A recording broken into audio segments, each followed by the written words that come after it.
ফিউরিওসা এই mad max Saga হলো mad max ফুরি রোডের প্রিকুয়েল, যেখানে আপনি ইম্পেরেটর ফিউরিওসার ব্যাক স্টোরি দেখতে পাবেন। এই মুভিতে দেখানো হয়েছে ফিউরিওসার ছোটবেলা থেকে তার যাত্রা কিভাবে একাধিক সংঘর্ষ এবং সংগ্রামের মাধ্যমে গড়ে উঠেছে। এই মুভির গল্পটি একটি গতিশীল এবং উত্তেজনাপূর্ণ প্লটের উপর ভিত্তি করে তৈরি করা হয়েছে।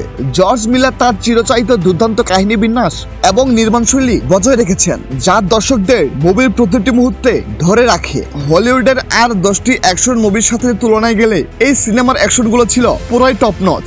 অ্যানা টেইলর-জয় ফিউরিওসার চরিত্রে অসাধারণ অভিনয় করেছেন।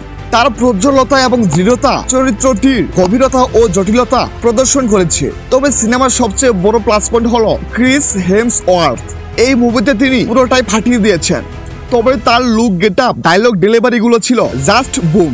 এখন পর্যন্ত তার ক্যারিয়ারের বেস্ট পারফরমেন্স দেখতে পারবেন এই সিনেমায়। বলতে গেলে পুরো সিনেমা একাই টেনে নিয়ে গেছেন তিনি। যাকে নিয়ে মুভি সেই ফিউরিওসাকেও পেছনে ফেলে সব টাইমলাইন নিজের দিকে টেনে নিয়েছেন তিনি। তার ব্যাডআস অ্যাটিটিউড আপনাকে সিনেমা দেখার আগ্রহ আরো 2 গুণ বাড়িয়ে দেবে। এই মুভির সিনেমাটোগ্রাফি ছিল অত্যন্ত আকর্ষণীয়। প্রত্যেকটি দৃশ্য খুবই সূক্ষ্মভাবে এবং বিস্তারিতভাবে শুট করা হয়েছে, যা মুভির ভিজুয়াল অভিজ্ঞতাকে আরো উন্নত করেছে। মারাত্মক অ্যাকশন সিকোয়েন্স এবং মনোমুগ্ধকর প্রাকৃতিক দৃশ্য মুভিটিকে একটি ভিন্ন মাত্রা নিয়ে গিয়েছে। সিনেমার BGM, colour grading, VFX, makeup, costume দুর্দান্ত ছিল।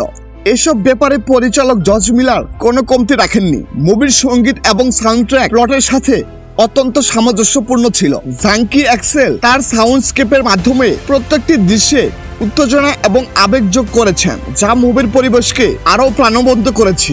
ফিউরিওসা ম্যাড ম্যাক্স সাগা একটি চমৎকার প্রিকুয়েল, যা ম্যাড ম্যাক্স ফুরি রোডের উত্তরাধিকারকে সম্মানিত করে।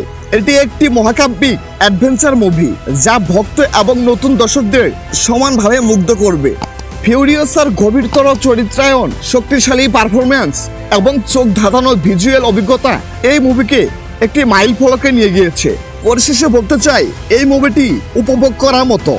না দেখে থাকলে খুব শীঘ্রই দেখে নিতে পারেন। আর মুভিটির লিঙ্ক লাগলে অবশ্যই কমেন্ট করে জানাবেন। ধন্যবাদ সবাইকে।